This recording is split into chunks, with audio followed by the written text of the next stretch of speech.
우선 이렇게 영광스러운 자리에 불러주셔서 대단히 감사드리고요. 또 전주시에서 이렇게 사실은 이제 뭐 ESG가 이렇게 막 전 세계적으로 유엔이 하네, 큰 나라들이 하네 이러고 있는데 전주시에서 단단하게 ESG를 대비하시고 준비하시고 살펴보신다는 말씀을 듣고 제가 정말 두 발로 달려왔습니다. 정말 인상적이고요. 저도 오늘 이렇게 귀한 시간 내주셨으니까, 귀한 자리에 초대해 주셨으니까 제가 15분 정도지만 아주 짧게, 그렇지만 하여튼 제가 꼭 드리고 싶은 말씀을 쭉 좀 드리겠습니다. 다시 한번 이런 자리, 이런 토론, 세미나, 심포지움 이런 것을 준비하신 전주시에 진심으로 경의를 표하고요. 제가 이렇게 전국으로 ESG에 대한 말씀을 드리러 다닐 경우가 있는데 이렇게 시 단위에서 이런 자리를 마련해 주신 거는 저는 처음입니다. 정말 대단하신 것 같고요. 제가 제 말씀을 좀 ESG에 대해서 조금이라도 전주시에 또 전주 시민분들을 위해서 또 오신 기업분들을 위해서 말씀을 드려보겠습니다. 오늘 제목은 이제 ESG 에센스인데요. 한번 여러분들 그 ESG를 보시면요. ESG가 Environmental, Social and Governance입니다. 왜 형용사일까요? 왜 형용사일까요? Environment, Society, 그래서 그냥 환경, 사회, 그리고 지배구조 이러면 되는데 왜 환경의, 사회의 앞에 두 개가 형용사일까요? 영어 문제일까요? 아닙니다. 원래 제 책에도 있지만 오늘 나눠드린 그 자료에도 있지만 원래 ESG는요. 2004년에 유엔에서 발표할 때 이슈였습니다. 이슈. 기업이 앞으로 투자자들에게 좋은 투자를 받으려면 ESG 이슈들을 잘 다뤄야 된다. 즉 ESG는 20년 전부터 골칫덩이였어요. 그래서 이슈라고 썼던 겁니다. 유엔에서. 우리 이슈 그러면 영어로 이슈 그러면 다 골칫덩이거든요. ESG는 골칫덩이인데 이 골칫덩이 문제거리를 회사가 잘 처리해야지 앞으로 투자자들이 돈을 잘 꿔줄 거다. 이런 취지였습니다.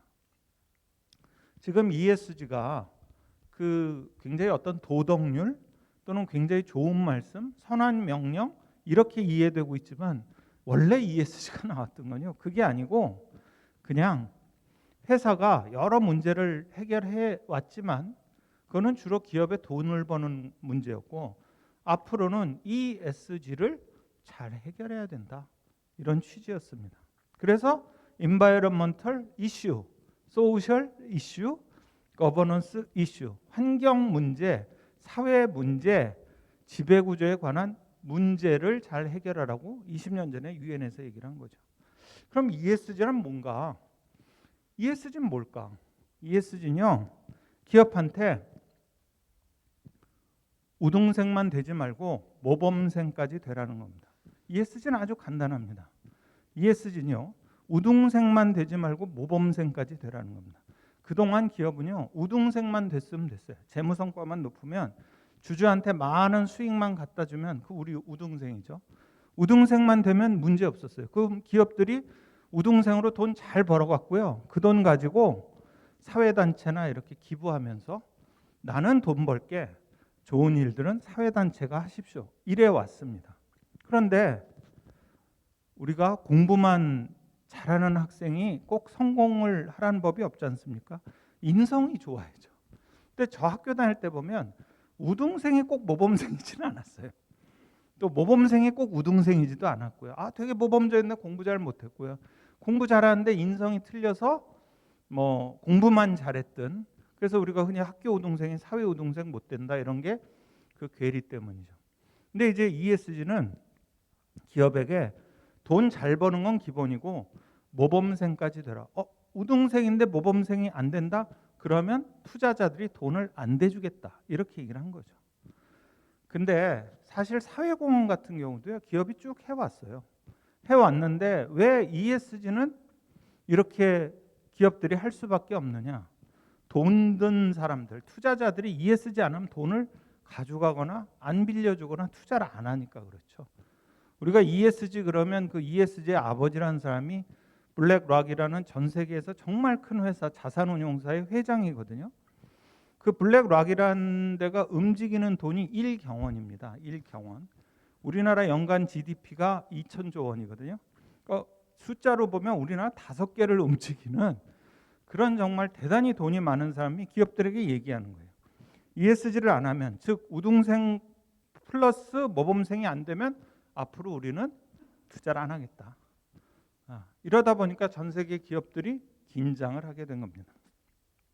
그러다 보니 기업들이 이제 그러면 우리도 기왕에 해왔던 사회공헌 활동을 이제 우리가 바꿔야겠구나라고 결심을 하게 됩니다. 이건 제 소개고요.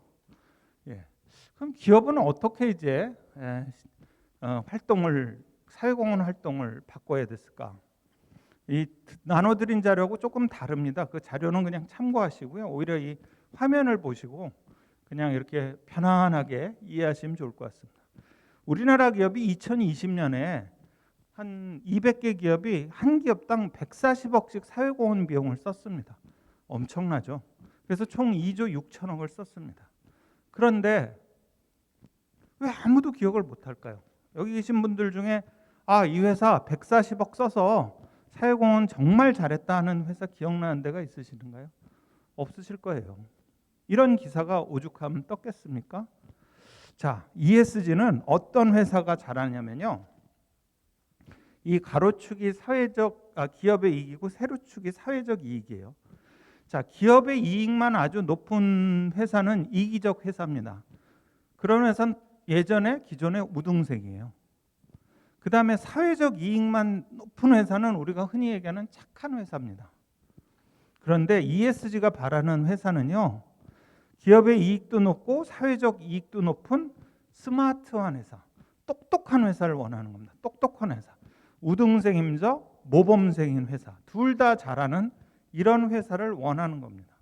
그러니까 이제 기업도 ESG 시대에 환경적인, 사회적인 그리고 지배구조에 관한 여러 문제를 해결하면서 회사의 건강도를 챙기는 그런 입장을 스스로 정리하고 태세 전환을 하기 시작한 거죠. ESG를 어떻게 하면 좋겠느냐? 기업이 ESG를 하는 방법은 딱 하나입니다. 기업은 늘 돈을 벌면서 문제를 좀 만들어요. 정말 문제 안 만들고 돈 버는 회사가 있으면 좋겠는데 뭘 만들어도 탄소 내뱉고요. 음식을 만들어도 포장물 쓰레기가 나오고요. 또 사람이 자산이라서 예를 들면 IT 회사에서 열심히 그 돈을 벌다 보면 사람에 대해서 소홀해지고 무심해지고 직원 건강, 직원 복지, 사회적인 문제 이런 문제들을 부지불식간에 만듭니다. ESG를 잘하는 방법은 여러분 놀러 가셔서 내가 가져간 쓰레기 내가 버리기만 해도 깨끗해지잖아요. 기업들이 내가 만든 문제를 내가 해결하면 최고예요. 내가 만든 문제를 내가 해결하면 최고입니다. 그러면 사람들이 기억을 해요. 14억만 써도 기억을 합니다. 근데 기업들이 내가 만든 문제를 내가 해결하는 게 아니고 기존의 방식으로 내가 문제를 만들고 그 해결하는 사람은 다른 외부 단체에 맡기니까 자선과 기부로 이게 나쁜 거 아닙니다. 이것도 여전히 해야 되지만 기업도 스스로 계속 노력을 해야 되는 거죠. 콜드플레이라고 굉장히 유명한 음악 밴드가 있습니다. 여기는 전 세계 투어를 하면 한 500억에서 1000억을 벌어요. 근데 여러분 요즘은 집 나가면 돈이 아니고요. 집 나가면 다 탄소입니다. 전 세계 투어를 하면서 순회 공연을 하면서 돈을 버는 밴드니까 돈은 벌지만 온갖 전 세계를 돌아다니면서 얼마나 탄소를 내뱉을까요? 즉 자기가 만들고 있는 문제는 순회 공연을 다니면서 탄소를 내뱉는 거죠. 그래서 콜드플레이가 2년간 공연을 쉬면서 어떻게 하면 저탄소 투어를 할 수 있을까 고민을 하죠. 여러분 ESG는요 반드시 혁신이 따라야 됩니다.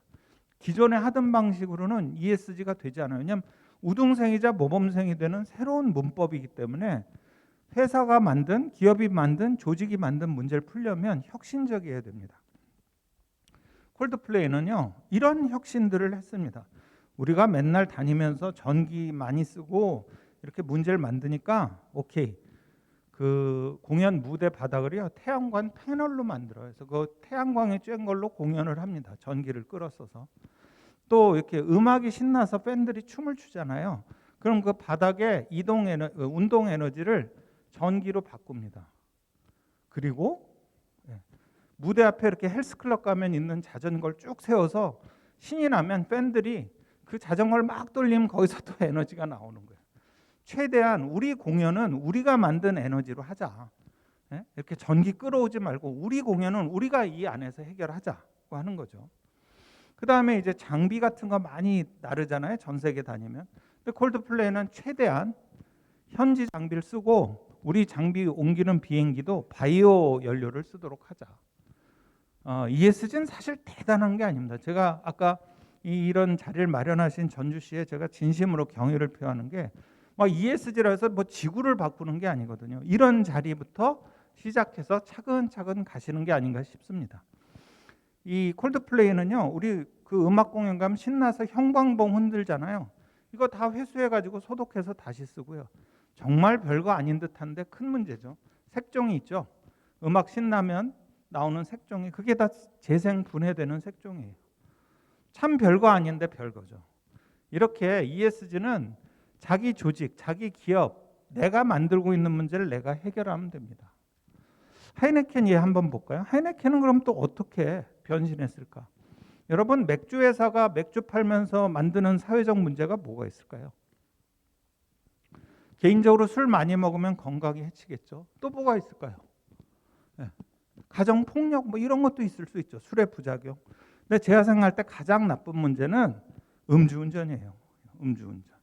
술회사가 술을 팔면서 만드는 가장 나쁜 문제는 사회적으로 음주운전입니다.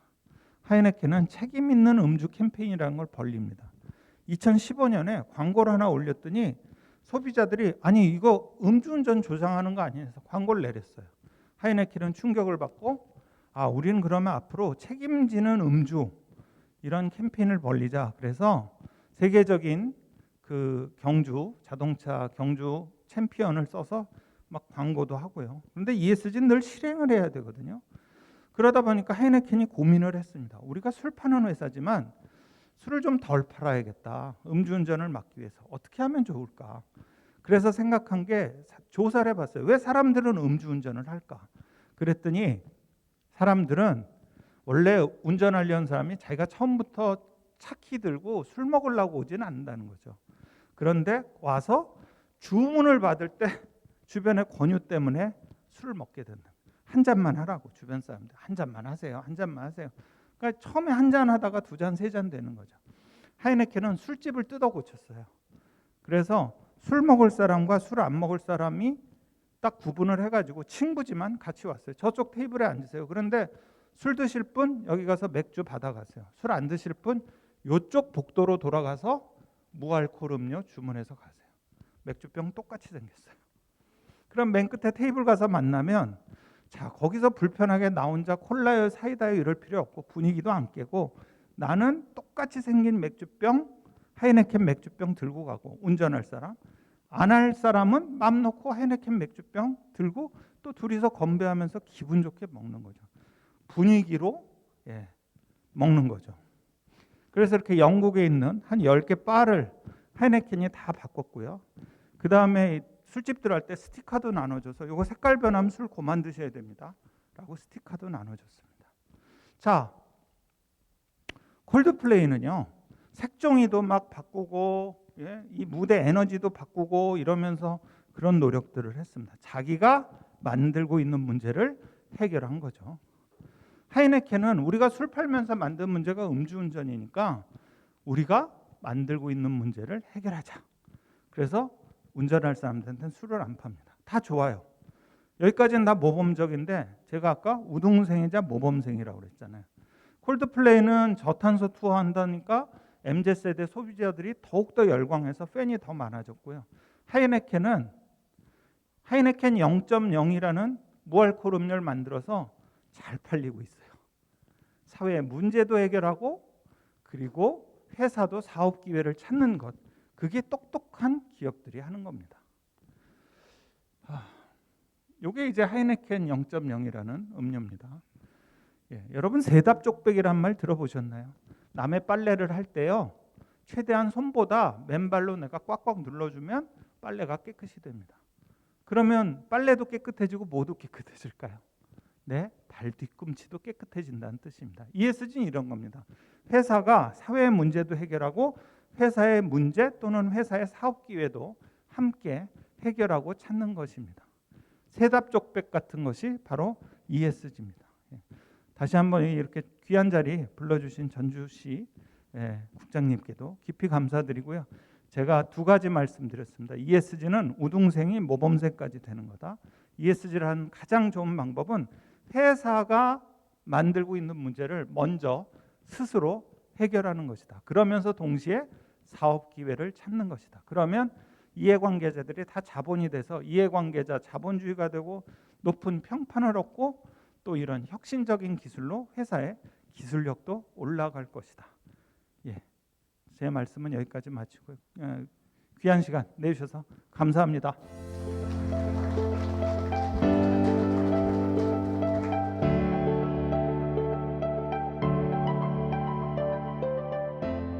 발표는 일단 저희가 좀 지자체에 제안하는 어떤 내용들이라서 저희가 일단 협력 모델로 지자체와 같이 할 수 있는 어떤 모델들을 현재 진행하고 있는 내용을 좀 담았습니다. 그래서 저희는 이제 햇반 용기에 대한 업사이클링을 현재 추진을 하고 있습니다. 물론 아직은 시작 단계라서 전체 모델에 대한 어떤 내용들을 조금 말씀을 드리도록 하겠습니다. 그래서 간략하게 저희 이제 CJ 제장이 어떤 회사인지 다 아시기도 하겠지만 또 모르시는 분들도 있을 것 같아서 간략하게 소개를 드리고 저희가 ESG를 어떻게 체계를 갖추고 전략들을 추진하는지를 간략하게 말씀을 드리고 그리고 햇반 용기에 대한 업사이클링 체계 그리고 지자체에 어떻게 협력 모델을 저희가 그리고 있는지를 좀 말씀을 드리도록 하겠습니다. 네, CJ 제일제당은 저희는 1953년에 대한민국 최초로 설탕을 제조하면서 사업을 시작을 했습니다. 그래서 60여 년 동안 저희가 사업을 진행했고 현재는 국내 임직원이 한 8,000명 정도 현재 근무를 하고 있습니다.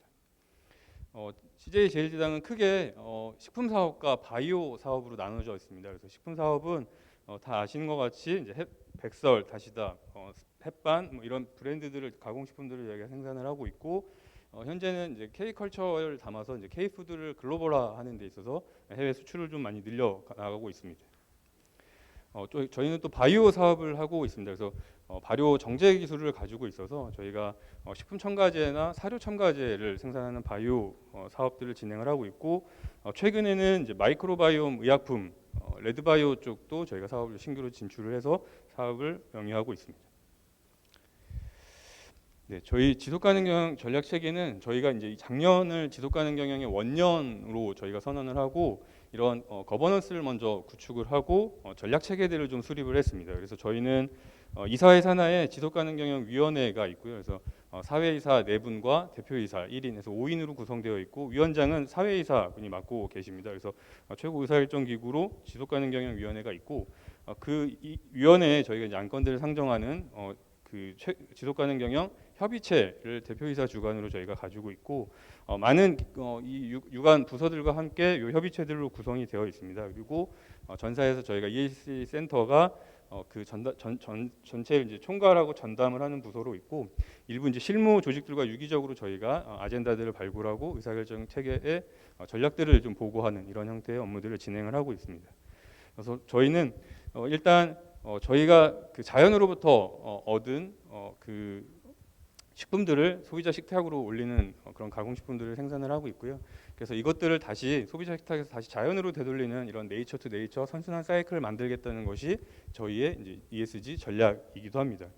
그래서 크게는 저희가 이런 환경에 미치는 영향들을 좀 줄여서 지속 가능한 환경에 좀 기여를 해야 될 것 같고 또한 우리의 제품이 결국 고객의 건강과 영양에 대한 그리고 안전에 대한 어떤 이런 부분들을 핵심 가치로 전달할 수 있을 것 같다라고 해서 두 가지를 큰 핵심 가치를 선정을 했고 이 두 가지의 그 분야에서 저희가 기여할 수 있는 부분들로 총 8가지의 전략 과제를 우선순위로 좀 선정을 했습니다. 그래서 환경 쪽에서는 기후 변화, 그다음에 지속 가능한 원재료를 조달하는 것, 그다음에 친환경 패키징과 저희가 생분해 플라스틱을 현재 그 양산을 하고 있는데요. 그 생분해 플라스틱을 바탕으로 한 친환경 소재 솔루션을 개발하는 것 또한 저희가 이제 지속 가능 환경의 전략으로 추진을 하고 있습니다.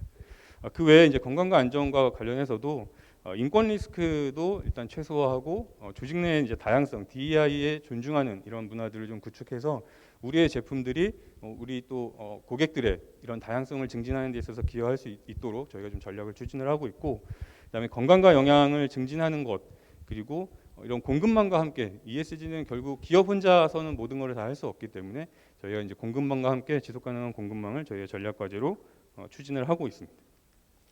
그래서 저희들이 하는 많은 활동들은 UN SDGs와 연계된 많은 활동들을 현재 진행들은 하고 있고요.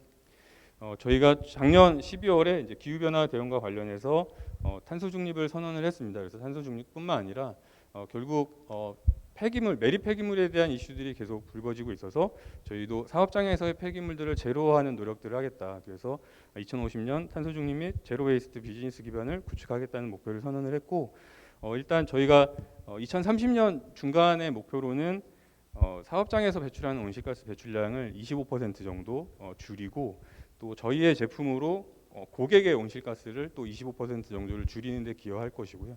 또한 이제 저희 사업장뿐만 아니라 저희가 원재료를 조달하고 이걸 물류로 이동하고 또 폐기하는 이런 단계에서 배출되는 스콥 3도 내년까지 저희가 그 양들을 책정을 해서 목표를 설정하기로 그렇게 했고요. 또한 사업장에서 발생하는 폐기물들이 있는데 이 폐기물들을 매립을 하는 것을 제로화하는 것을 목표로 하고 있습니다. 그래서 가급적 다 재활용을 하고, 재활용이 어렵다면 불가피하게 소각을 하게 되고요. 이 소각이 어려운 거를 이제 매립을 하게 되는데 그 매립을 제로화하겠다는 목표를 가지고 있습니다. 그리고 이 식품이 결국 저희가 식품을 그 수확해서 가공식품을 만들고 소비하는 이런 단계들에서 수확하고 제조하는 단계에서 전체 음식물의 한 3분의 1 정도는 버려진다고 합니다. 그래서 식품 기업들에게 이런 식품 손실 폐기를 어떻게 줄일 것인가에 대한 요구들도 있는데요. 저희도 그래서 식품 손실 폐기를 2020년도에 저희가 폐기한 양의 절반 정도는 2030년까지 줄이겠다라는 목표도 같이 저희가 추진을 하고 있습니다. 패키징과 관련한 전략인데요. 패키징도 저희는 일단 탈플라스틱에 대한 부분은 좀 어려움이 좀 있긴 합니다. 저희가 이제 가공식품의 특성상 유통이라는 과정을 거쳐야 되는데 그 과정 안에서도 결국 내용물, 식품의 안전이 담보되어야 되는 부분이 있는데 이 기술의 발전이 결국 식품 안전을 가장 지킬 수 있는 소재로서 지금 플라스틱이 현재 사용되고 있고 많은 기능성을 포함한 플라스틱이 사용되고 있는 상황입니다. 그래서 저희도 패키징 센터라는 별도의 연구 조직이 있고 이 연구 조직에서 어떻게 하면 이 플라스틱들을 불가피하게 그러니까 불필요한 것들은 줄이고 불가피하게 사용해야 되는 부분들은 이것들을 어떻게 친환경으로 할 것인지를 연구 개발을 하고 있는데 아직까지는 기술이 이렇게 더 빠르게 발전하지 않다 보니 좀 많은 허들이 있긴 합니다. 그렇지만 그래도 저희가 어떤 이런 패키징에서도 지속 가능성이 중요하다고 판단해서 크게는 저희가 3R 정책을 가지고 있습니다. 그래서 리디자인, 리커버, 리사이클이라는 이 큰 3R 정책에 따라서 저희가 사용하는 패키징들을 어떻게 영향들을 줄일 것인지 저희가 지금 전략을 추진을 하고 있고요. 그런 성과들 사례로는 일단 햇반도 계속 초기에 저희가 96년도에 햇반이 처음 출시했는데 그때 햇반 용기의 두께는 굉장히 지금보다 굉장히 두꺼웠습니다. 그래서 지금 한 절반 정도로 저희가 줄였는데 이게 이제 계속 줄이는 것이 가능하냐라고 할 때 일단 내용물을 그러니까 안전하게 지키면서 두께를 줄이는 것이 목표라서 점점 얇게 올 때 한계치에 다다라 가고 있어서 그런 부분이 어렵지만 그래도 연구는 끊임없이 계속 진행을 하고 있고요. 또 뭐 스팸의 플라스틱 캡을 제거하는 부분들도 이게 이제 과거에는 저희가 뭐 남으면 덮어서 이거를 보관하는 용도로 쓰신다 이러시는 분들 계셨는데 저희가 이제 그 용기 위에도 절대 이 용기 보관용으로 쓰지 말라고 했음에도 불구하고 그런 사용들이 있었는데요. 일단 저희가 이제 과감히 그런 부분들도 다 현재는 제거를 하고 계속 확대를 해 나가고 있는 상황입니다. 그래서 저희가 이제 햇반 용기에 대해서 좀 말씀을 드리려고 합니다. 그래서 이 체계들을 좀 어떻게 가져가는지를 좀 말씀을 드리는데요. 햇반 용기는 우선 구성이 3중 용기로 되어 있습니다. 그래서 폴리프로필렌이 있고 가운데에 EVOH라는 산소 차단 필름이 있습니다. 그래서 이 산소 차단 필름이 있음으로 인해서 결국 외부로부터 그러니까 산소에 의해서 음식물이 변형되지 않게 부패되지 않게 막아주는 역할들을 하고 또 전자레인지에 조리를 할 때 전자레인지 조리가 잘 될 수 있도록 해주는 역할들을 하고 있습니다. 그래서 외부 바깥면에도 PP를 해서 PP, EVOH, PP라는 이런 3중 용기로 되어 있고요. 그러다 보니까 이게 분리배출 표기는 PP라고 표기를 하려면 PP가 100%여야 합니다. 그래서 저희가 폴리프로필렌이 95%고 5% 미만의 EVOH 필름이 중간에 한 장이 들어가는데 그 100%가 아니라는 이유로 저희는 아더로 표기를 현재 하고 있습니다. 그러다 보니까 이 아더가 재활용이 안 된다. 그런데 햇반 용기에도 아더라고 표기가 되어 있으니 햇반 용기도 재활용이 되지 않는 것이 않는 게 아니냐라는 이런 많은 언론 보도들이 있었고 네이버 뭐 블로그에 많은 기사들이 있었습니다. 근데 환경부가 설명 자료를 낸 것도 일단은 별도로 수거되는 즉석밥 용기는 현재 PP와 함께 재활용을 하고 있고 일단 95% 이상이 단일 제재라서 재활용이 가능하다라고 설명 자료를 내긴 했습니다. 다만 저희가 이제 PP의 재활용률을 높이려면 결국 순도가 분명 높아져야 됩니다. 그러다 보니 EVOH의 5%의 EVOH지만 결국은 이게 순도를 좀 떨어뜨릴 수도 있다라는 어떤 단서가 있었는데요. 그럼 이게 얼마나 좀 저하가 되는지를 좀 말씀을 드리면 정확한 통계 자료는 사실 국가의 통계 자료는 없어서 2019년에 그 더불어민주당 이수진 의원실에서 배포한 자료인데요. 생활 쓰레기 연도별 선별 수량 대비 재활용률 현황인데 여기에서 선별장에서 선별한 그 선별 플라스틱 중에 PPP의 양이 2019년도 기준으로 57만 7천 톤이라는 통계 자료가 나왔습니다. 이제 PP와 PE가 정확하게 나뉘어져 있지 않다 보니까 저희가 한 절반 정도는 PP고 절반 정도는 PE라고 했을 때 그렇다면 PP는 한 28만 9천 톤 정도 되고요. 저희가 배출하는 그러니까 CJ 젤리당에서 배출하는 즉석밥 용기는 1년에 한 5,500톤 정도 됩니다. 그래서 이 9천 톤이라고 표기된 건 저희뿐만 아니라 이제 오뚜기나 하림, 동원에서도 저희가 이제 즉석밥을 판매하고 있는데 그들을 다 합쳤을 때 약 한 9천 톤 정도가 배출이 되는데 그러면 이 PP 선별량 중에 저희가 차지하는 비중 사실 0.3%입니다. 그 중에 또 5%인 EVOH니까 0.015%. 이 순도로 재활용이 안 된다라는 건 조금 좀 어폐가 있지 않을까. 그렇다라고 하면 재활용이 안 되는 이유는 햇반 용기가 직접적이라기보단 또 다른 이유가 있지 않을까라는 생각을 저희가 하게 되었고요. 그래서 저희가 좀 시장에 대한 이해들을 좀 돕기 위해서 시장을 조금 계속 면밀히 지켜봤었습니다. 그래서 소비자는 분리 배출을 하고 이 분리 배출한 그 플라스틱이 선별장에 모여서 결국 재활용 업체로 가야 하는데 일단 소비자 단계에서는 페트 외에는 전부 혼합해서 배출을 하고 있습니다. 그러니까 투명 페트병을 제외하고는 다 그냥 플라스틱류로 배출을 하고 있고 이게 소재별로 분리를 하려고 해도 실제 현재 그 분리 배출 아파트 단지든 뭐 주택 단지든 이런 분리를 할 수 있는 공간들이 없는 이런 문제들이 있고요. 그러다 보니 선별장에 다 모여서 들어오면 선별장에서 각각 개별 선별하게 되는데 이때 이제 음식물이나 깨진 유리병 뭐 이런 쓰레기 같은 잔재물들이 한 50% 정도가 함유가 돼서 들어오다 보니 이것을 골라내는 것이 일인 거죠. 이 잔존 폐기물은 결국 그 소각이나 매립 등의 폐기를 해야 되는데 그 폐기 비용이 만만치는 않습니다. 폐기 비용이 오히려 더 많이 나오다 보니까 절반은 판매할 수 있고 절반은 폐기를 해야 되니까 이런 채산성이 악화되어 있는 이런 문제들이 있고 그러다 보니까 이런 투자를 더 기술적인 투자를 할 수 있는 여력들이 부족하고 그리고 이미 기존의 방식대로 세팅이 되어 있어서 공간이 충분하지 않은 겁니다. 그래서 지금 새롭게 무언가를 분리를 하려고 해도 그런 공간들이 없다라는 어떤 문제점이 있었고 이런 재활용 업체에서는 일단 이물이나 잔재물이 들어오면 본인들의 장비가 고장이 나기 때문에 쓰지 않는 이런 문제들이 있고 순도가 낮은 이런 원료들은 결국 고부가 가치의 제품들을 만드는 데 좀 제한이 있겠다. 그래서 재활용 업체들은 순도 높은 거를 원하는데 선별장에서는 별도로 이걸 선별할 수 있는 여력이 안 되다 보니까 그러면 저희가 이것들을 깨끗하고 순도 높게 모은다라고 하면 이런 수요처를 연결할 수 있지 않을까라고 착안을 하게 되었습니다. 그래서 저희가 소비자로부터 그 분리 배출되는 것들을 지역자활센터와 함께 수거하고 세척해서 원료화를 진행을 하고 그 원료화된 거를 가공 성형업체에 판매를 하면서 이런 순환 사이클을 만들고 있고요. 현재는 초기 단계이지만 현재는 인천, 그다음에 서울 북부, 경기 북부, 경기 서남부 지역하고 대구 경북, 부산 경남 지역에 각각 원료화를 할 수 있는 거점들을 저희가 구축을 했고 현재는 광주 전남 지역에서도 현재 협의는 진행을 하고 있습니다.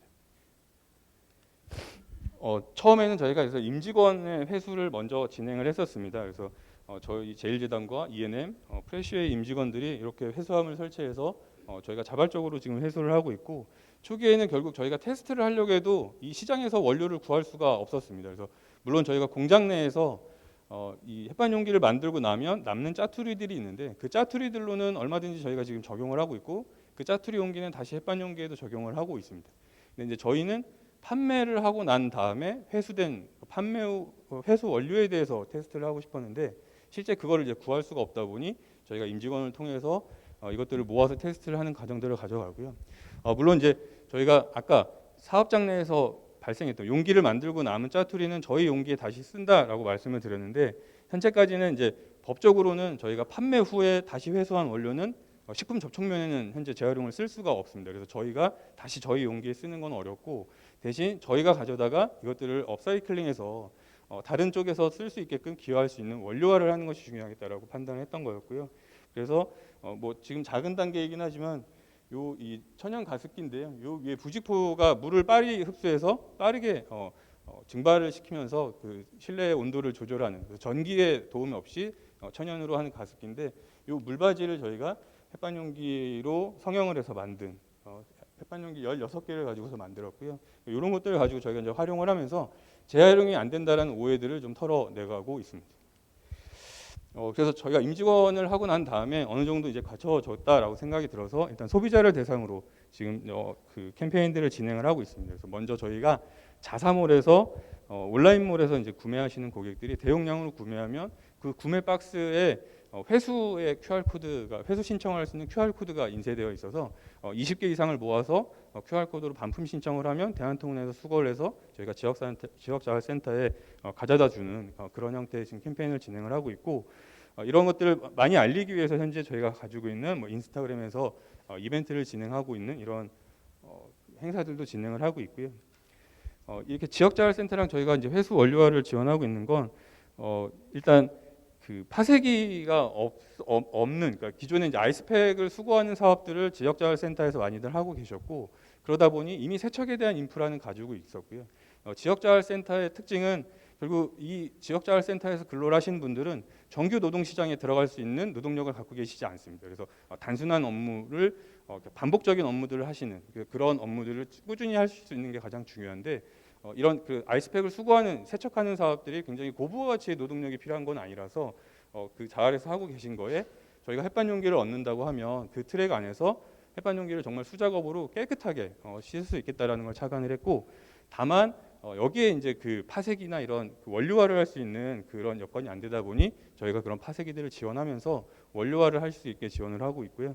그래서 각 지역에서는 각 지역 자활센터가 아이스팩 수거함과 함께 요 보시는 화면들이 이제 수거함인데요. 아이스팩 수거함과 함께 저희 햇반 용기를 같이 수거를 하고 계시거나 혹은 캠핑장에 이제 햇반 용기 수거함을 별도로 설치를 하고 이제 주민센터에도 설치를 해서 주민들로부터 현재 수거를 해서 원료화를 현재 진행을 하고 있습니다. 그래서 다만 이제 원료화가 저희도 기초 단위까지 다 하면 좋은데 이 원료도 결국 모여야 이게 어느 정도 이제 유가성을 띨 수 있어서 현재는 광역 단위로 저희가 지금 원료화를 구축을 하고 있는 단계이기도 합니다. 그래서 현재는 이제 할인점까지 조금 확대를 했습니다. 그래서 아직은 수도권에 좀 한정해서 좀 테스트를 하고 있고요. 그래서 롯데마트도 6월부터 저희가 이제 한 10개의 점포에서 전용 수거함을 설치해서 롯데마트의 고객들을 대상으로 현재 수거를 하고 있고 이마트에서 원래 자체적으로 이제 그 친환경 이 플라스틱 캠페인인 이제 갚을 지우라는 캠페인이 있었습니다. 그래서 거기에 저희도 햇반 용기가 참여하면서 수도권에 있는 75개 매장에서 현재 고객들을 대상으로 현재 수거를 하고 있고 현재 이제 요게 갚을지우에도 참여한 13개 회사들이 이거를 수도권 외의 지역으로 좀 확대를 하려고도 지금 현재 노력을 하고 있는데 일단 이런 체계를 만드는 데서는 조금 어려움은 있어서 좀 시간은 좀 걸리곤 있는데요. 그래도 같이 현재 이렇게 좀 체계들을 만들어 나가고 있습니다. 그래서 요 단계들을 좀 보여드리면 기존에 현재는 이렇게 수거 선별장에 이렇게 다 쭉 모여서 들어오면 컨베이어 벨트를 통해서 모여서 소재별로 이제 압축을 하게 되고요. 근데 압축을 하게 되면 결국은 이게 색깔을 발라낼 수가 없습니다. 다 잡색이고 혼합되어 있는 형태이고 이것들을 이제 세척해서 플레이컬 해도 여전히 색깔별로 구분을 할 수는 없습니다. 현재 구조상. 그러다 보니 이 펠릿을 만들면 잡색을 해서 검은색의 이런 펠릿이 나오게 되고 그러다 보니까 이게 발색에 유리하지 않습니다. 자체적으로 발색은 못하고 도장은 가능하나 색깔을 내는 발색은 되게 어려움이 있어서 현재는 저희가 조사했을 때는 이런 검은 정화조나 대형 화분을 만들어서 현재 그러니까 재활용을 하고 있는 상황이었고요. 근데 저희 햇반 용기는 이렇게 햇반 용기만 따로 모으기 때문에 사실 별도의 압축 공정이 필요하지는 않습니다. 저희는. 그리고 이게 이제 지금 화면에 잘 안 보이긴 하는데요. 파쇄기로 파쇄했을 때 백색의 순백색의 그 단일 색깔로 저희가 그 플레이크가 나오고 역시 펠릿도 흰색으로 나오는데 물론 펠릿을 만드는 단계에서 원하는 색깔로 발색이 다 가능합니다. 그래서 노란색의 펠릿을 원하면 저희가 노란색을 발색을 해서 노란색 펠릿을 만들 수도 있고 빨간색, 파란색 모든 색깔의 발색이 가능하다. 물론 아직 저희가 이 사례가 많지는 않습니다. 그래서 이 앞에 보여드린 내용은 이게 차량 불빛 반사 카드입니다. 그래서 뒷면에 저희가 그 교통 표지판과 같은 그래서 차량 불빛이 비춰지면 이걸 반사하는 이 카드를 만들어서 학교 지역자활센터, 학교 이런 데 기부를 했던 모델인데 저희가 이런 아까 그 가습기와 함께 이런 모델들로 현재 계속 확대를 해 나가고 있습니다. 그래서 저희가 좀 제안을 하고자 하는 거는 아까 이제 저희가 소비자와 지역자활센터, 저희 재활용 업체를 연결하는 역할들을 저희가 사이클을 햇반이 만들었다고 한다면 이런 선별장에서 대규모로 선별이 될 수 있는 여건에 대한 지원들이 된다면 좀 더 많은 대규모의 이 용기들이 모일 것 같고요. 또한 소비자 단계에서 배출할 때 지금 현재 투명 페트병과 같이 별도의 이 즉석감 용기들이 모인다라고 한다면 저희가 지금 갖춰놓은 이 트랙에서 충분히 다시 자원화, 재자원화를 해서 순환시킬 수 있는 이런 여건이 됩니다. 그래서 그러한 부분들로 함께 저희가 연결을 해서 결국 저희가 보는 컨셉은 기존의 재활용의 방식은 규모의 경제, 비용의 효율화를 위해서 한 군데를 모아서 처리하는 방식이었다면 저희는 가장 깨끗한 원료는 그 배출되는 단계로 나아갈수록 점점 분산이 될수록 더 깨끗한 원료들을 모을 수 있다라는 생각에 저희가 광역 단위로 나누고 있는데 그와 같은 공공 사이클을 만들어질 수 있다면 그 공공 사이클을 저희와 연결한다면 그동안은 버려졌던 이런 혹은 좀 더 낮게 그 저부가가치의 재활용 단계들이 있었다면 그것들을 좀 더 고부가가치의 재활용 단계로 갈 수 있을 것이라 보고 있습니다. 그래서 저희가 현재 트라이하고 있는 건 저희가 이제 생분해 플라스틱에서 이 플랫폼 사업들을 좀 진행하려다 보니까 지금 컴파운딩 회사를 저희가 이제 그 VC로 설립을 했습니다.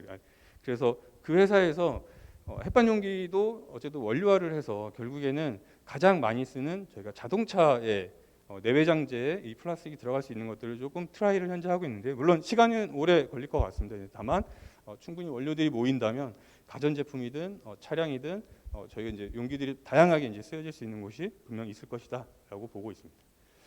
그래서 일단 저희가 이제 이 선별장이 현재 빠져 있는 이런 부분들을 선별장과 함께 지역자활센터로 원료들이 모이게 해서 그 원료들이 결국 재활용 업체에 판매된다라고 한다면 충분히 이게 하나의 시장으로서 기능할 수 있다라고 보고 있습니다. 네, 제가 준비한 내용은 여기까지입니다. 네, 고맙습니다.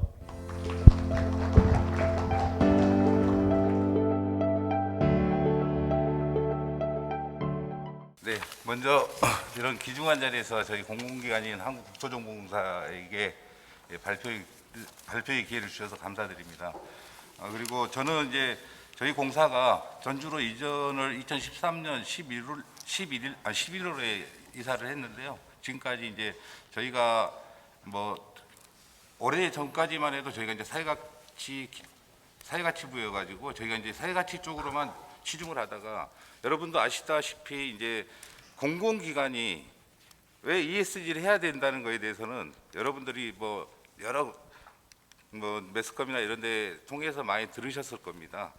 이겁니다. 사실 뭐 ESG 경영에 대한 개념은 우리 첫 번째 발제자를 해주신 문성규 교수님께서 너무나 좀 자세하게 알기 쉽게 말씀해 주셔서 그런 개념보다는 저는 왜 공공기관이 ESG 경영을 해야 되는가? 저는 이유가 이거인 것 같습니다. 저희가 여러분도 아시다시피 2021년 12월에 이제 저희 KESG가 가이드라인이 발표됐습니다.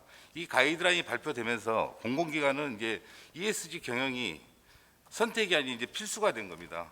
그래서 저희 공사도 이제 2021년 6월 30일 저희가 7월 1일이 창사 기념일인데 창사 기념일에 맞춰서 저희도 이제 ESG 경영 선포식을 했습니다. 그래서 이제 ESG 경영 가이드라인을 정하고 그에 따른 세부 실천 과제 40여개 세부 실천 과제를 정해서 추진해 왔고 그리고 이제 오늘 제가 말씀드리고 싶은 거는 저희가 이제 지역 사회하고 저희 공공기관이 함께 추진한 이 사업들이나 사례들을 좀 말씀드리고 싶은데 오늘 이제 발표 시간이 그리 뭐 많지가 않아서 저희가 이제 책자에 여러분들 보시면 아시겠지만 책자에 여러 가지 그 사업들을 하고 있습니다. 그래서 요것들을 한번 보시고 이제 제가 이제 전주시하고 저희하고 저희 공사하고 추진했던 사업 중에서 좀 우수 사례라고 하는 거를 한번 좀 깊이 있게 말씀드리겠습니다. 먼저 이제 저희는 그 공공기관과 지자체가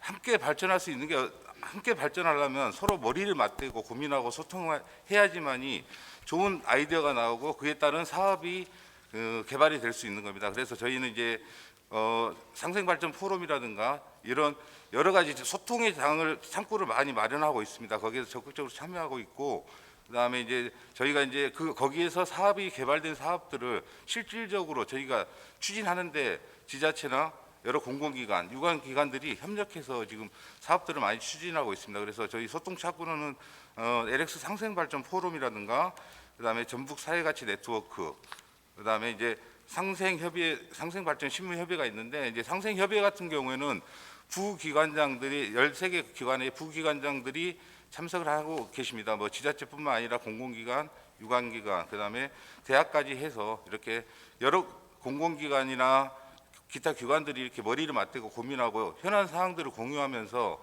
거기에서 사업 아이디어를 발굴하고 거기에 따른 또 실행력을 확보하기 위해서 부기관장 중심으로 이렇게 상생협의회를 참여하고 있습니다. 그리고 그와 더불어서 이제 상생협의회는 실무자 위주로 해서 공공기관이나 유관기관들이 함께 참여하고 있습니다. 그리고 이제 저희 공사는 이제 지방 소멸 위기 대응이라든가 여러 사업들을 하고 있는데, 이제 첫 번째로 고창 함성센터라는 게 뭐냐면요, 고창 함성센터가 이제 청년이 함께 성장하는 센터라고 해서 고창 함성센터로 줄이는 겁니다. 그래서 그런 고창 함성센터라든가 카페 자원순환 사업, 그다음에 태양광 마을 자치연금, 그다음에 구매 조건부 상품 개발들을 이렇게 해서 지방 기업들이나 기관들을 많이 지원을 하고 있습니다.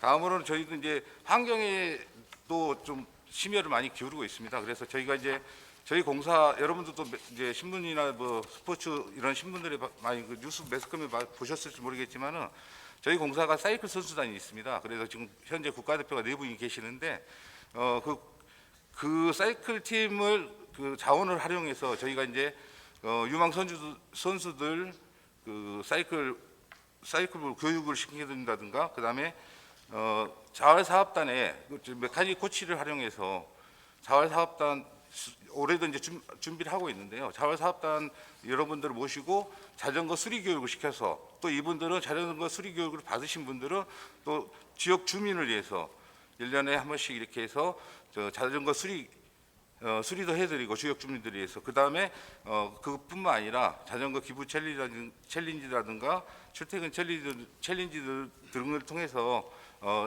매년 약 8천만 원 정도의 기부를 하고 있습니다. 뿐만 아니라 이제 저희가 올해도 준비하고 있는데요. LX 지속가능 발전 대학이라고 저희가 이제 지역 주민들이 참석할 수 있게끔 저희 직원들하고 지역 주민들이 함께 참석할 수 있는 지속가능 발전 대학을 운영하고 있습니다. 올해도 9월부터 약 8주 과정으로 준비를 하고 있습니다. 여러분들도 관심 있으신 분들은 저희가 이제 모집 공고가 나가면 지원하셔서 많이 참여해 주시면 감사하겠습니다. 그 외에도 이제 폐금목 업사이클이라든가, 이 폐금목 업사이클 같은 걸 저희가 이제 작년도에 ESG 경영 손포식을 하면서 대국민 아이디어 공모전을 했습니다. 거기에서 이제 입상한 제품을 가지고 올해 7월 말까지 해서 지금 한옥마을 협동조합에서 제품을 납품해서 저희가 고객 기념품으로 지금 활용하고 있습니다. 그밖에 제로 웨스트 숍이라든가 이런 것들을 지원을 강화하고 있습니다. 그다음에 뭐 물론 이제 이 지역뿐만 아니라 저희가 이제 혁신도시에 이제 있다 보니까는 혁신도시에 대한 그 사업들도 되게 많이 추진하고 있는데요. 작년까지만 해도 기지제, 저희 회사 바로 앞에서 기지제에서 LS 버스킹을 했는데, 올해는 좀 구도심 쪽에서 하자 그래가지고 풍남문 광장에서도 지난 4월부터 7월까지 약 12주간 매주 1회씩 12주간에 저녁 7시부터 해서 진행을 했었습니다. 그 밖에도 뭐 코로나 의료진이나 선별진료 간호사들 간호사분들의 노고를 시하고자 LX 피크닉 콘서트라든가 러브페스타, 그다음에 혁신도시의 골목상권 드림축제 등을 지원하고 있습니다. 제가 이제 말씀드리고 싶은 게 이 부분인데요. 저희가 이제 LX하고 전주시가 그 협업을 한 게 가장 제가 이제 우수한 성과라고 자부하는데요. 이게 이제 저희가 여러분도 아시다시피 전주 완주가 수소 시범 도시지 않습니까? 그러면 우리 공사도 전주 완주에 대해서 수소 시범 도시를 어떻게 도울 수 있을까 여러 고민을 하다가 저희가 수소 경제 탄소 산업과인가요? 그 길을 찾아가서 우리가 전주시를 위해서 지원을 뭐를 해줬으면 좋겠냐 이렇게 물어봤을 때 거기 과장님께서 이제 여러분 아실라는 모르겠지만 수소 충전소 하나를 지을 때는 약 30억 원이 들어갑니다. 그러면 거기에 국비 15억 원하고 그다음 도비 7.5억, 지방비 7.5억이 이렇게 들어가는데 저희 공사에서 제안을 했었습니다. 그래서 지방비 전주시에서 부담하는 지방비 7.5억을 저희 공사에서 부담을 하겠다. 대신에 저희 공사는 그에 따른 홍보를 좀 해야 되겠다. 그래서 이제 거기 충전소 앞에 지주 간판을 세우기로 했습니다. LX가 함께 같이 지은 충전소라고 이렇게 하고 그 외에도 이제 버스 구입비도 저희가 일부 지원을 해서 여러분 보셨을지 모르겠지만 지금 현재 이제 전주 시내 좀 돌아다니고 있는데 미래 뭐라고 문구가 저 기억이 안 나는데 여기 보시면은 그 사진에 있는데 저희가 이제 지원한 그 수소 버스에 이런 문구들을 달고 다니면서 저희 공사는 이제 전주시 같은 경우는 차량 그 구입비를 지원받고 저희 같은 경우는 홍보 효과를 노리는 이런 결과를 성과를 냈습니다. 그에 따라서 전주시에서는 저희 공사에 저희가 LX 드림센터라고 해서 서울에 지금 운영 중이고 있는데 이거를 좀 지방에다가 전주에다가 저희 공사가 있는 전주에 확대를 시켜보자 그래가지고 드림센터를 추가로 개소하기로 결정을 했었습니다. 근데 다행히도 이제 저희가 장소가 마땅치가 않았는데 전주시 스마트 시티과에 가서 이제 협의한 결과 전주 신산업 융복화 지식센터의 그 4층 한 개실 약 50평의 규모를 저희에게 2년간 무상으로 그리고 1년 유상에서 3년 그 업무 협약을 해서 활용하기로 했고 그뿐만 아니라 저희가 이제 굿네이버스하고 저기 협약을 해서 자립 청소년들을 위한 공간도 저희가 일시를 배정할 예정입니다. 그래서 그 다음에 뭐 기타 협업 사항들 같은 거 되게 많이 있고요. 제가 이제 전주시에 제안하고 싶은 게 저희가 사업이나 무슨 그 행사를 하다 보면 홍보가 가장 중요합니다. 그리고 그에 따른 홍보비 자체도 좀 많이 들어가고 있고요. 그래서 저희가 전주시에서 이제 지금 운영하고 있는 뭐 유튜브 채널이라든가 전주 소식 원통이라든가 홈페이지에 저희가 자유롭다기보다는 저희가 이러한 것들을 홍보가 필요합니다 이렇게 제안을 하면 그런 행사라든가 사업들을 이렇게 올려주시면은 저희 그 공공기관 입장에서는 홍보비 절약하면 그 대신에 그 홍보비 절약한 대신에 그 사업비로 투입할 수 있기 때문에 극대화가 될 수 있다고 생각합니다. 저 시간에 그 문성주 교수님께서 말씀하신 게 제 기억에 제일 남는 게 우등생이 되기보다는 모범생이 되는 그런 공기업이 되도록 노력하겠습니다. 이상입니다.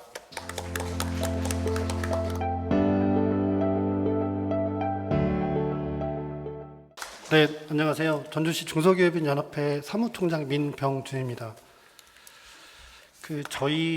제가 준비한 그 내용이 그 전주에 있는 중소기업들이 ESG 활동에 관련된 내용이긴 한데요. 아직까지 이제 그런 준비들이 아직은 많이 미흡한 상황입니다. 항상 이런 ESG와 관련되어 있는 포럼이나 세미나에 와서 느끼는 게 물론 이제 대기업이나 공공기관들은 나름대로의 어떤 준비들을 잘 해오고 계시는 것 같은데 아까 그 문성호 교수님께서 말씀하셨던 것처럼 아직 저희는 우등생도 안 된 상황이기 때문에 이게 우등생도 아닌데 모범생까지 가려면 아직은 좀 많이 준비가 필요한 그런 상황인 것 같습니다. 그래서 이제 그 ESG 활동이라고 저희가 할 만한 건 없지만 그래도 유사한 사례들을 좀 최대한 찾아가지고 말씀을 드릴 거고요.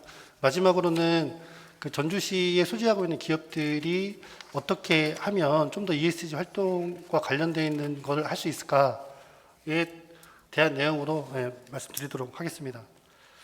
저희 그 중소기업인 연합회는 이제 전주시에 있는 기업들로 구성이 되어 있고요. 9개의 그 협회들이 연합을 해서 하나의 그 연합회로 지금 구성이 되어 있습니다. 그리고 대부분의 기업들은 제조기업들 위주로 구성이 되어 있고요. 그 중소기업의 ESG에 대한 거는 이제 어차피 이게 글로벌하게 다 이게 준수를 해야 되는 상황이긴 한데, 실제적으로 지금 국내에서 일어나고 있는 것들을 보면 이제 우선은 그 탄소 중립이 가장 크게 대두가 되고 있는 것 같고요. 그리고 이제 대기업의 협력사들도 이제 그 대기업의 ESG에 맞게끔 준수를 해야 되기 때문에 이제 대기업들도 그 대기업의 협력사들 위주로 이제 좀 준비가 되고 있는 상황인 것 같습니다. 근데 이제 지금 우리나라에서도 이제 관련된 내용들로 추진되고 있는 게, 그러니까 중소기업에서 ESG 관련된 인증을 취득하게 되면 이제 뭐 중소벤처기업부의 어떤 그 자금을 융자했을 때에 어떤 뭐 이자 보전을 해준다라든지, 그리고 이제 그런 사례들이 있고, 그다음에 이제 대기업의 협력사들이 이제 대기업의 지원을 받아서 이제 ESG를 준비하는 것들이 있는데, 이제 이 두 사례들은 어떻게 보면 중소기업들 중에서도 규모가 큰, 우리가 이제 중견기업이라고 얘기할 수 있는 기업들이 자체적으로 준비를 하거나 아니면 대기업의 협력사들이 이제 준비를 하고 있는 상황인 것 같습니다. 근데 이제 저희 전주시에 있는 저희 그 연합회에 있는 회원사들은 대부분이 자사 제품을 만들고 있는 기업들이다 보니까 자체적으로 그런 ESG를 준비하는 데는 많은 어려움이 있는 것 같고요. 그리고 실제적으로 그 중소기업에서 이런 ESG 경영을 하려면 아까도 말씀드렸던 것처럼 아직 우등생도 안 됐기 때문에 지금 먹고 사는 문제가 어찌 보면 가장 큰 우리 연합회 회원사들한테는 가장 큰 이슈이기 때문에 이제 먹고 사는 문제가 해결이 안 된 상황에서 어떤 모범적인 활동까지 하기에는 아직은 좀 많이 좀 부족하고 더 많이 발전해야 될 부분들이 있다라고 생각을 하고요. 이제 그런 상황에서 ESG 어떤 활동들이 이제 원활하게 이루어지지 않으면 또 이제 자금 조달까지 쉽지 않은 상황으로 간다라고 하면 그 중소기업들은 더 어려워질 것 같고, 그다음에 이제 거버넌스 관점에서 봤을 때도 이제 지배 구조가 아무래도 중소기업들은 대표이사의 1인 체제가 강한 그 기업의 구조이기 때문에 그런 것들도 그 ESG 관점에서의 어떤 활동을 하기에는 좀 상당한 어려움이 있을 거라고 예상이 들고, 그리고 이런 ESG와 관련되어 있는 활동들과 관련해서 어떤 자체적으로 어떤 그 인원 배정을 해서 그런 활동들을 준비하기에도 뭐 상당히 좀 어려움이 있는 그런 상황입니다.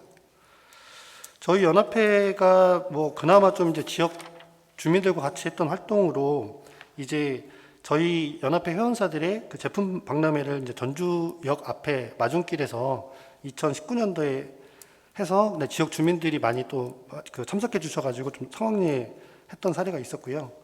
그리고 이제 코로나로 좀 어려운 그런 상황에 이제 기업들이 그 지역에 있는 취약계층들에게 어떤 뭐 마스크를 전달한다거나, 그리고 이제 그 회원사 중에 있는 풍년제가에서는 그런 그 초코파이를 기부한 사례들이 있었습니다.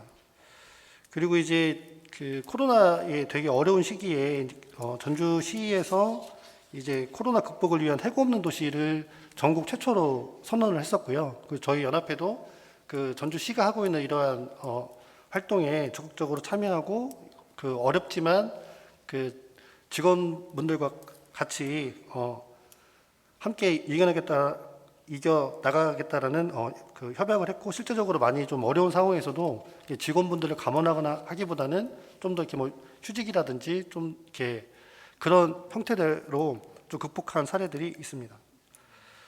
그리고 이제 그 작년에도 계속 이제 이런 ESG 관련된 민간 협력 활동들이 있었고요. 그때는 저희 임동호 회장님께서 참석을 하셨었고, 오늘도 원래는 이제 저희 회장님께서 오셨어야 되는데, 네, 제가 대신 와서 지금 발표를 드리고 있습니다. 그리고 이런 그 기후변화 대응 종합 계획 수립을 위한 시민 참여 포커스 그룹 활동이 있었는데, 이때도 저희 연합회에서 참여를 해서 활동한 사례들이 있습니다.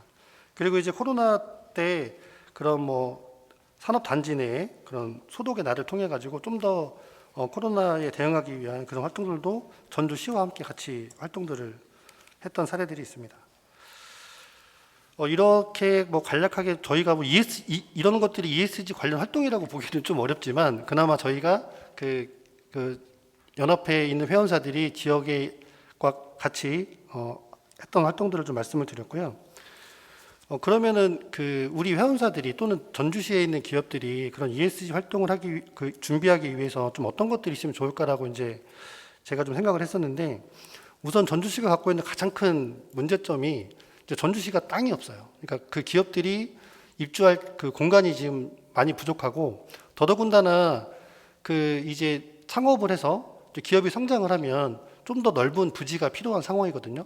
그런데 그렇게 기업이 좀 성장을 해서 이제 뭐 본사 건물을 좀 더 이전한다거나 공장 부지를 넓히려고 할 때 땅이 없다 보니까 이제 인근 지역으로 갈 수밖에 없습니다. 그래서 완주라든지 이제 김제 산단 쪽으로 넘어가는 그런 상황이기 때문에 전주에 있는 그 기업인들이 가장 바라고 있는 거는 좀 더 많은 부지가 만들어지기를 좀 소원하고 있습니다. 그래서 지금 뭐 국가 탄소산업 단지가 지금 이제 조성되고 중이긴 한데, 이게 지금 계획이 계속 미뤄져 가지고 원래 2019년에 이제 완공이었다가 지금 26년까지로 좀 또 미뤄져 있는 상황이어서 그런 어려움이 있어서 저희가 이제 뭐 시장님 만날 때마다도 이 사업이 좀 더 빨리 조기에 완공될 수 있도록 좀 해달라고 좀 요청을 드리고 있는 상황이고요.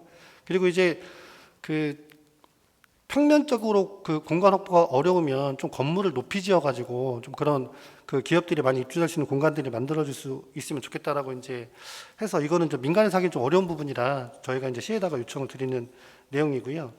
아무래도 아직까지 중소기업한테 ESG라고 하는 거는 좀 약간 뜬구름 같은 얘기이고 아직까지는 이렇게 피부에 와닿지가 않은 상황입니다. 그리고 더더군다나 제가 서두에서 말씀드렸던 것처럼 전주시에 있는 대부분의 기업들이 자사 제품을 생산하는 기업들이다 보니까 어딘가 어떤 뭐 대기업의 어떤 뭐 혁신 사례를 뭐 이렇게 볼 수 있는 기회도 없고, 자체적으로 뭔가 하기에는 아직까지는 한계가 있기 때문에 전주시에서 뭔가 좀 이렇게 도움이 될 수 있다라고 하면 그런 ESG의 좀 모범 사례로 활동할 만한 기업들을 발굴을 해서 그 기업들의 지원을 통해 가지고 이 기업들이 ESG와 관련돼서 준비할 수 있게끔 지원이 되면, 또 그런 걸 통해서 지역에 있는 기업들이 그런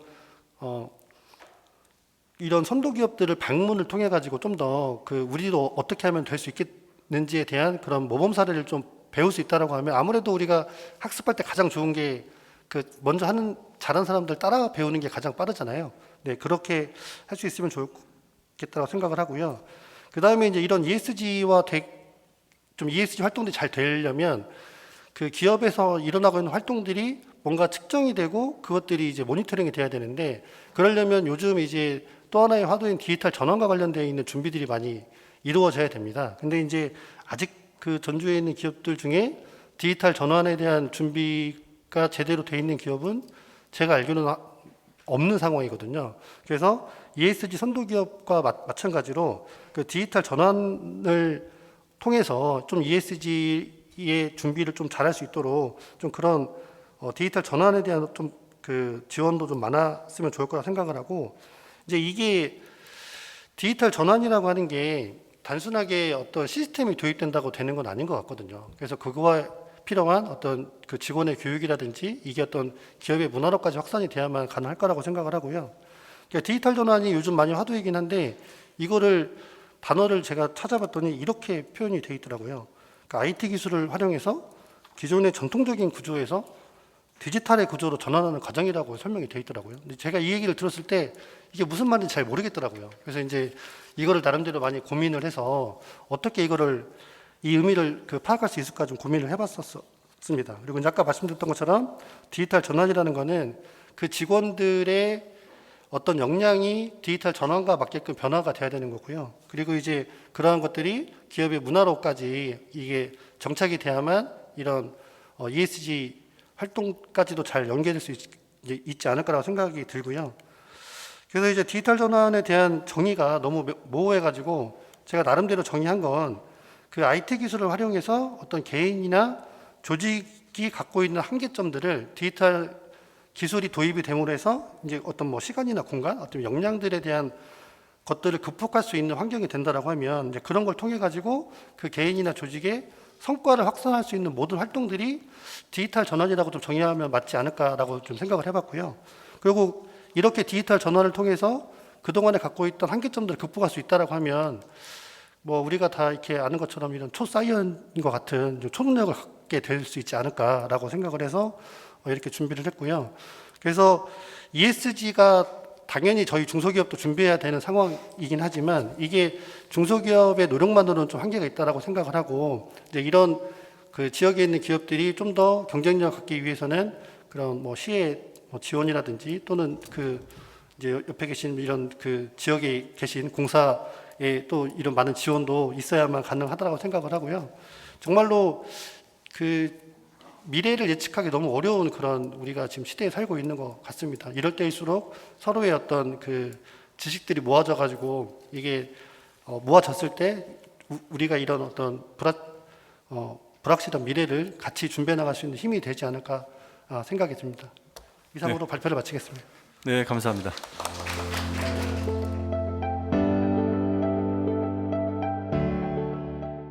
이게 사실 저는 여기 계신 분들과 마찬가지로 ESG 맨 처음에 딱 듣고 접했을 때 이제 가장 느꼈던 거는 또 새로운 게 뭐가 나왔네, 또 뭐 배워야 되네 라는 약간 스트레스가 좀 있었고요. 이제 두 번째는 이제 공부를 하다 보니까 반갑기도 하긴 했습니다. 그러니까 기업들이 기존의 사회공헌 파트를 분리해서 투트랙 전략으로 사회공헌 활동을 해왔던 것을 생산 프로세스에 아예 넣어서 하는 것에 대해서 좀 진정성도 느껴졌고, 근데 이제 또 공부를 하다 보니까 이 블랙락이 어쨌든 이 ESG에 되게 화두를 크게 던지고 그리고 기업들의 생존 전략으로서 작동하는 모습들을 보면서 블랙락이 이거 패권을 또 가져가려고 노력들을 하고 있나? 라는 좀 약간 의구심도 들었고요. 이제 마지막으로는 이제 저희 같은 공공 지원 기관에서는 사실은 기업들보다 개인들의 사회공헌 활동이 굉장히 많습니다. 개인분들이 프로젝트를 해서 환경이든 뭐 다양한 인권이든 뭐 청년 문제든 그런 사회공헌 활동을 펼치고 싶으신 분들이 많은데, 이러한 모든 사회공헌 활동이 지금 굉장히 큰 빠르게 확산되고 있는 ESG와 어떻게 연결되어서 시너지가 날 수 있을까에 대한 고민을 하면서 오늘 포럼에 이제 참석을 했고요. 저희 센터 조금 소개 드리면은 뭐 다 아시겠지만 전주시청 옆에 있고요. 많은 분들이 오셔서 지금 뭐 대관도 하시고 회의도 하셔서 따로 설명은 안 드리지만 저희가 집중하고 있는 사회 문제는 이 컴플렉스 단계인 아예 양육하기 단계에 있다고 생각을 하고 있습니다. 아마 ESG도 이와 연결되고 있다고 보는데, 그러니까 완벽한 단일의 솔루션이 없고 이를 해결하기 위해 외부의 자원을 활용해서 협업이 필요한 사회 문제들이 굉장히 많고, 그로 인해서 그 문제의 당사자들이 굉장히 많은 참여가 요구되고 그 다양한 이해관계자들이 함께 노력을 해서 풀어가야 되는 상황이라고 생각을 하고 있고요. 저희 센터는 그러한 사회 문제들을 해결하기 위해서 이제 전 정부에서 국정과제로 시작을 했고 지역 내에서 소셜 임팩트를 만들어내는 지원기관으로서 활동을 하고 있고요. 정권이 바뀌면서 현 정부에서는 소셜 임팩트에서 이제 로컬 임팩트로 넘어가면서 이제 다양한 지역 가치와 지역 혁신을 이루고자 노력들을 하고 있습니다. 18년도에 이제 오픈을 해서 뭐 이렇게 크게 6가지 사업을 하고 있고요. 다양한 분들이 참여를 하셔서 프로젝트를 하고 계시고, 프로젝트는 이제 대부분 사회공헌 활동이라고 보시면 될 것 같습니다. 그러니까 직접적으로 본인들이 이제 단체를 만들어서 사회 문제를 해결하기 위한 단체도 운영을 하시기도 하시고, 아니면은 요즘 말로 이제 부캐라고 하죠. 직장에 다니시거나 본인의 본업이 가지신 분들이 사이드 프로젝트 부캐로서 이제 사회공헌 활동을 하시면서 저희 센터에 직간접적으로 이제 경험과 참여를 하고 계십니다. 이제 시민분들의 사회공헌 활동이 많이 바뀌었습니다. 이제 기존에는 뭔가 되게 조직화된 방식들, 그리고 뭔가 기성 단체와 무조건 결합해서 하는 방식인데 이런 식으로 좀 바뀐 것 같아요. 일단은 MZ세대의 등장으로 인해서 요즘 MZ세대들의 소셜 임팩트에 대한 관심이 굉장히 높습니다. 저도 최근에 통계를 봤더니 MZ세대들이 소비할 때 내 돈을 쓰는 그 1순위가 내가 쓰는 소비의 이 돈이 얼마나 사회공헌에 기여하냐가 소비 기준이라고 하더라고요. 그러니까 예전에는 뭐 디자인이나 제품 기능이었다고 하면은 이제 나의 소비가 얼마나 사회공헌으로 이어지고 있나를 되게 중요시하는 소비 기준으로 판단을 하고 있고요. 그 다음에 이제 뛰어난 디지털 활용 능력들이 있죠. 그래서 뭐 굳이 이게 뭔가 어떤 조직에 그동안 조직이 가져왔었던 뭔가 노하우나 뭔가 프로세스에 기대지 않더라도 본인들이 하고 싶었던 뭐 사회 의제나 사회 공헌 활동들을 다양한 방식으로 콘텐츠화해서 SNS에 자기 표현을 하는 것에 굉장히 익숙해져 있고, 그리고 이제 이와 연결해서 개인으로 움직이기 시작하셨습니다. 기존에 뭔가 사회공헌 활동을 하려고 하다 보면은 여기 센터도 마찬가지일 텐데 자원봉사 하려면 자원봉사 센터 가야 되거든요. 예전 같은 경우는 뭔가 환경 활동 하려고 하면은 환경 관련 단체에 가서 내가 뭔가 기여를 할 수 있었는데, 이제는 그러한 조직에 기대서 하는 방식이 아니라 개인의 힘으로, 개인의 역량으로 자기 사회공헌 활동을 하기 시작을 했고요. 저는 이제 이것을 자신만의 방식으로 사회공헌을 다들 하고 계신다라고 생각을 하고 있습니다. 뭐 사례들이 이렇게 있는데 이 사례들 한번 보시면 될 것 같고요. 이거 제가 굳이 설명 안 해도 될 것 같습니다. 시간이 많이 없으니까. 근데 이제 이런 것들도 보시면은 개인이 시작을 하셔서 뭐 크라우드 펀딩을 연결해서 콘텐츠를 연결해 나간다거나, 아니면은 창업이나 뭐 취업, 그리고 또는 기업의 투자를 받아서 잘 해나가고 계시는 프로젝트들입니다.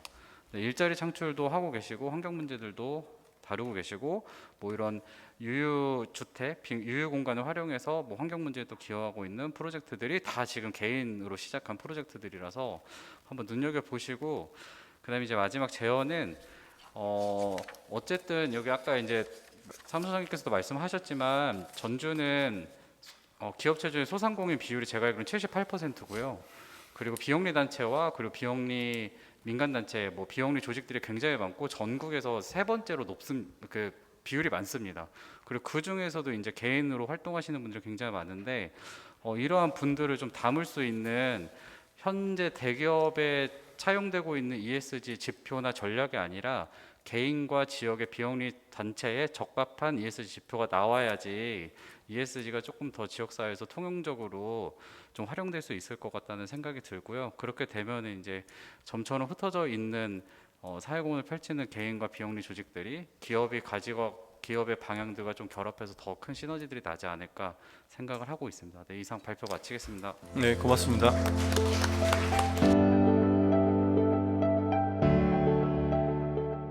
사실 ESG 관련해서 뭐 우리 밤샘 토론도 할 수 있는데요.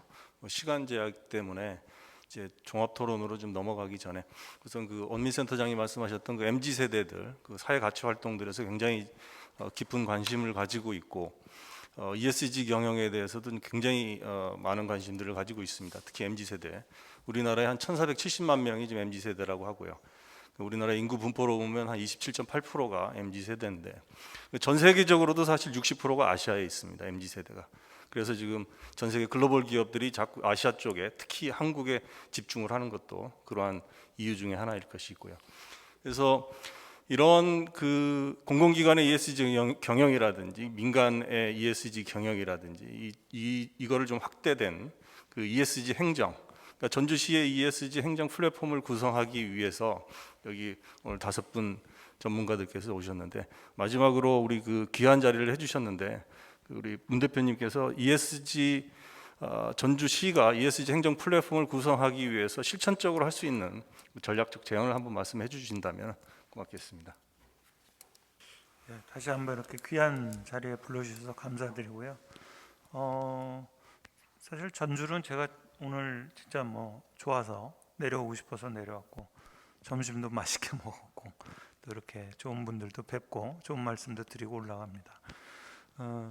이 ESG라는 게 원래 시작이 이제 유엔에서 시작을 했잖아요. 그게 이제 어느새 우리 일상에도 들어오고 요즘은 취업 면접을 가도 또 개인적으로 ESG를 어떻게 하고 있느냐 이런 질문까지 한답니다. 이 전 세계적인 키워드에서 우리 일상까지 들어왔는데 저는 그런 면에서 전주시에서도 정말 뭐 거대한 담론, 엄청난 목표보다는 아까 그 원민센터장님 말씀해 주신 것처럼 이렇게 좀 흩어져 있고 좀 나눠져 있지만 그 총의가 일치되는 분들을 담을 수 있고 또 그분들을 지원할 수 있는 또 물론 그 국토정보공사나 또는 저 중소기업연합회였던 거 그런 단체나 협회 또 공기업 등과 협업해서 특히 무엇보다도 전주라는 사실 대한민국에서 전주는 굉장히 지역 자산이 높은 곳이죠.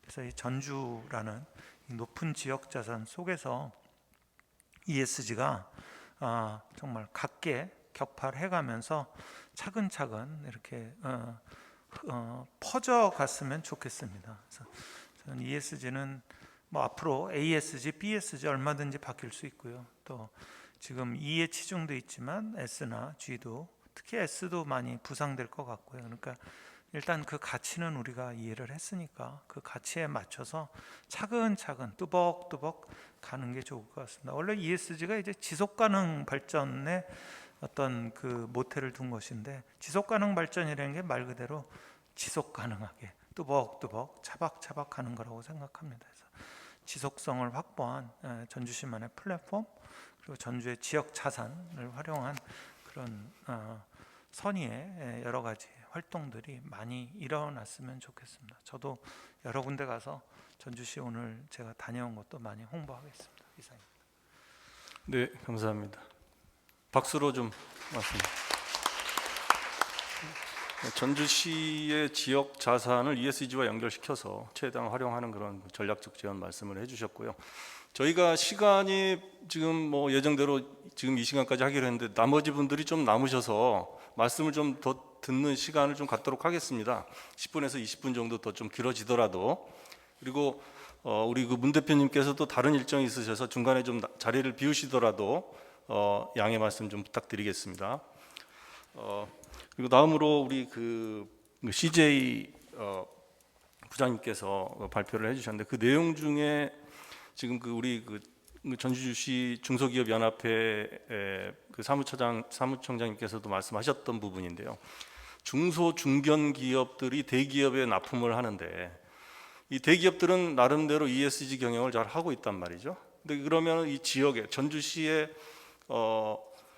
그 공장을 가지고 이 회사를 두고 있는 이 중소 중견 기업들이 대기업들과의 공급망의 형태, 그 납품을 하는 데 있어서 ESG 리스크가 존재하는데, 이 부분을 지금 대기업에서는 어떻게 지금 하고 있고, 어떻게 뭐 교육이라든지 뭐 계도라든지, 그리고 어떤 지방정부에서 요구하는 부분들, 아까는 그 리사이클링이나 업사이클링에 대한 부분들에 대해서 좀 말씀을 해주셨는데, 그거 이외에 어떤 지방정부에서 실질적으로 이런 지방정부에 있는 그 기업들, 중소 중견 기업들이 어떻게 그 지방정부가 도와주는 게 좋을 것인지, 그 부분을 좀 한번 말씀을 해주시면 어떨까 싶습니다. 네. 저희도 이제 협력사와 함께 이제 지속 가능한 공급망을 이제 전략 과제로 저희가 선정을 해서 추진을 하고 있는데요.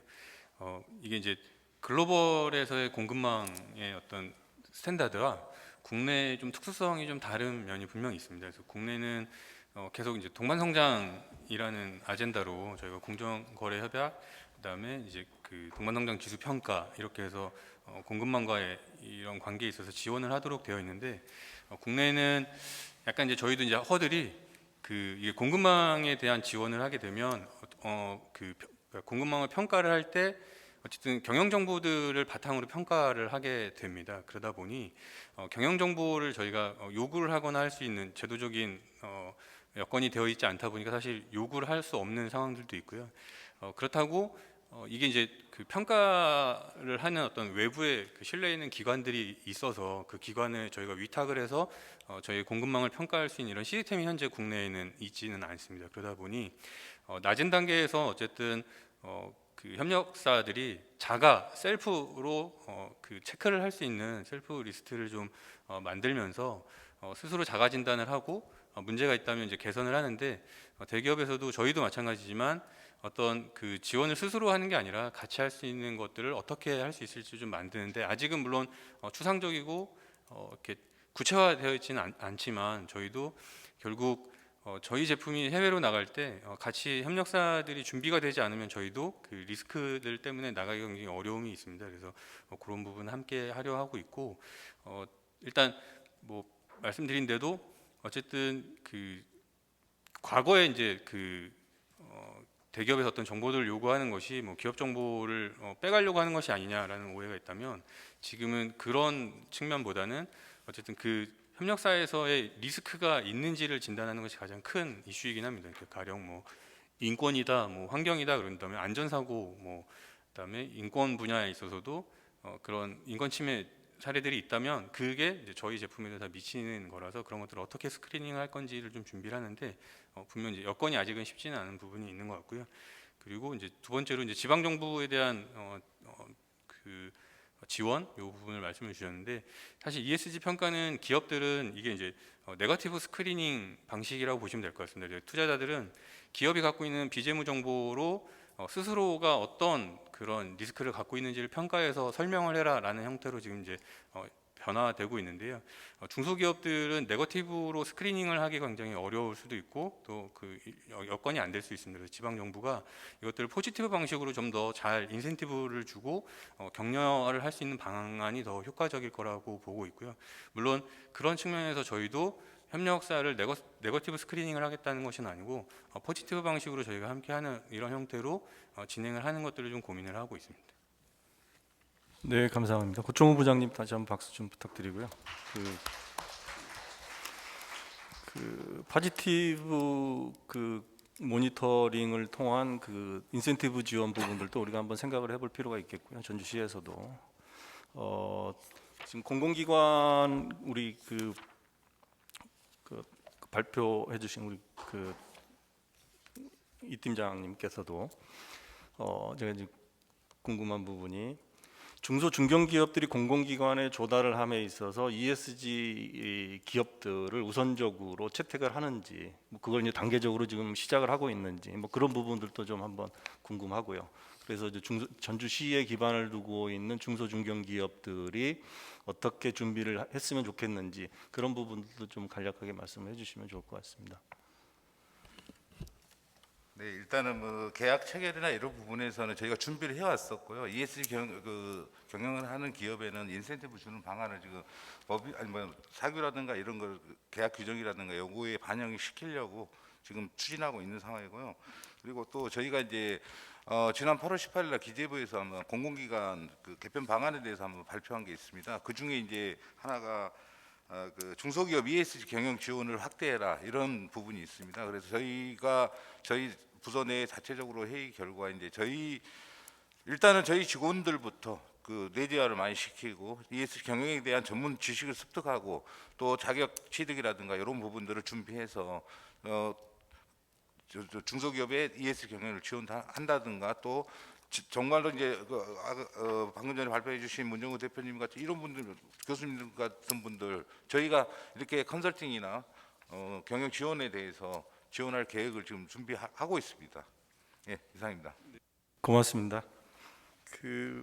우리 민병준 사무총장이나 원민센터장님은 아까 전략적 제안을 좀 하신 걸로 이해를 하고요. 넘어가도록 하고 혹시라도 여기 플로어에 계신 분들 중에 질문을 좀 현실적으로 전주시에서 좀 어떻게 해줬으면 좋겠는가, ESG 개념이 좀 미약하다, 아니면 ESG 행정에 있어서 어떻게 요구하는 부분들이 혹시 있는지 혹시 질문하실 분 계시면은 말씀을 해주시면. 예. 전주시설공단의 마을버스 운영부를 맡고 있는 방광일 부장입니다. 네. 오늘 포럼의 주제가 기업의 ESG 경영과 지역사회와의 협력 방안 모색인데 지금 여기 오신 분들이 기업분들이 몇 분이나 있는지 제가 좀 궁금하거든요.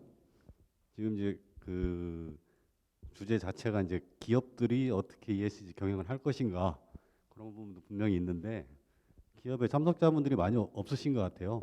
그거 하고 그다음에 이제 CJ에서는 왜 ESG 경영을 하게 되셨는지 외부적인 필요가 있으셨던 건지 아니면 어떤 계기가 있는지 궁금합니다. 고맙습니다.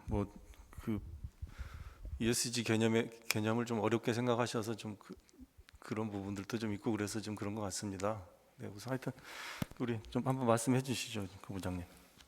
네, 저희는 ESG, 그러니까 지속 가능 경영, 기업의 입장에서는 사실 지속 가능 경영이라는 명칭으로 저희가 활동을 했는데 저희는 2013년부터 이 지속 가능 경영 보고서를 발간을 해서 저희 이런 비재무 정보들을 공개를 하고 있었습니다. 그래서 그 계기는 분명 저희의 고객사, 아까 이제 식품 사업과 바이오 사업이 있는데 바이오 사업은 대부분 이제 B2B 사업들을 영위하고 있습니다. 그래서 첨가제이다 보니까 해외 글로벌 유니레버나 네슬레, 저희가 DSM 이런 이제 글로벌 회사들을 거래를 하고 있는데 그들의 요구가 저희에게도 이제 그들의 공급망인 저희한테 지속 가능 경영에 대한 요구들이 있었고 그것을 출발로 저희가 이제 시작을 하게 됐고요. 3년 전에 이제 저희도 CSV 경영팀이라는 형태로 사회공헌이나 이제 동반성장, CSV 이제 이런 형태의 어떤 사업들을 진행을 하다가 그런 요구들이 이제 저희가 이제 우리 사회에서 이슈화되기 이전에 더 다양한 요구들이 저희한테 왔고 이것이 결국은 일회성의 유행이 아니라 결국은 저희가 향후에 계속 바꿔야 되는 어떤 미래를 준비해야 되는 어떤 상황이다라는 생각하에 저희가 이제 3년 전부터 이제 ESG를 비중을 늘리면서 저희가 대응을 준비를 했던 겁니다. 그래서 지금은 일단 처음에 준비했을 때도 여전히 뭐 저희가 온실가스 탄소 중립을 선언할 때 이게 온실가스를 배출을 하지 말려고 하면 결국 공장을 꺼야 되는 거 아니냐라는 인식들이 굉장히 많았던 거에 사실입니다. 근데 지금은 결국은 저희가 그 상쇄하는 방안들도 분명 있을 테고 그리고 줄여 나가는 것이 결국 저희가 많은 이해관계자로부터 신뢰를 얻는 것이라는 확고한 믿음이 있어서 그런 탄소 중립까지 저희가 선언을 하게 됐고 물론 아직은 부족한 게 많습니다. 지금 뭐 이제 탄소 중립 하나 했고 뭐 생물 다양성이라든지 여러 그 아젠다들이 계속 요구가 되어지고 있는데요. 그 부분들도 저희가 차근차근 좀 준비하려고 하고 있습니다. 네, 그 추가적으로 조금 말씀드리면 뭐 이런 CJ 대기업에서 이렇게 ESG 경영을 추진하는 그 어떤 자발적인 부분들도 좀 있겠지만 그 아까 말씀드렸던 그 투자자 그 거대한 투자자들 그 블랙록 같은 그런 거대한 투자자들이 요구하는 측면도 있고요. 그다음에 국제적인 신용 평가 기관들이 있지 않습니까? 뭐 S&P라든지 뭐 그런 그 국제 신용 평가 기관들이 요구하는 부분들 그리고 가장 큰 이유들은 지금 소비자들의 요구가 가장 크다라고 좀 보여집니다. 특히 MZ 세대들의 요구, ESG에 대한 그 사회적 가치, 그러니까 소셜 이펙트에 대한 가치가 굉장히 크기 때문에 그런 부분들이 고려가 돼서 지금 굉장히 ESG 경영에 대한 개념들이 좀 확산되고 있다라고 좀 보여집니다. 혹시 더 이상 질문이 없으시면은 혹시 있으십니까?